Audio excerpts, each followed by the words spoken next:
సాధారణంగా మనమేమో దరఖాస్తు పెట్టుకుంటే కన్సల్టెంట్ల వాళ్ళు, అంటే ఈ కొన్ని ప్రత్యేకమైనటువంటి సిస్టమ్స్ ఉంటాయి, వాళ్ళకి అప్లై చేసుకుంటే వాళ్ళు ఈ బడా బడా కార్పొరేట్ సంస్థలతో ఈ ప్రొఫైల్స్ అన్నీ పంపించి, ఇప్పుడు లింక్డ్ఇన్ లాంటి ఏఏ కదా చేసేది, ప్రొఫైల్స్ పంపించి వాళ్ళ ద్వారా మనకి ఇక్కడ ఫైనల్ ఇది చేస్తూ ఉంటుంటారు.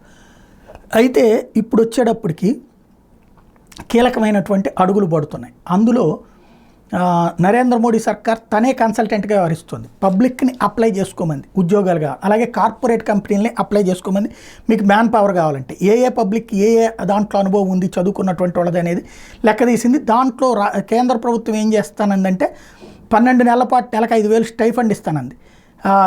సింగిల్ టైం గ్రాంట్ కింద 6,000 ఇస్తానంది. దీనికి 6.21 లక్షల అప్లికేషన్స్ వచ్చినాయి. వాస్తవంగా 1,27,000 అప్లికేషన్స్ వస్తే ఇంటర్న్షిప్ కనుక్కుంటే 6.21 లక్షల అప్లికేషన్స్ వచ్చినాయి. దీంతో నిరుద్యోగులు ఎంతగా ఎదురు చూస్తున్నారు ప్రభుత్వపు అండ కోసం అన్నటువంటిది మరోసారి అర్థమైంది.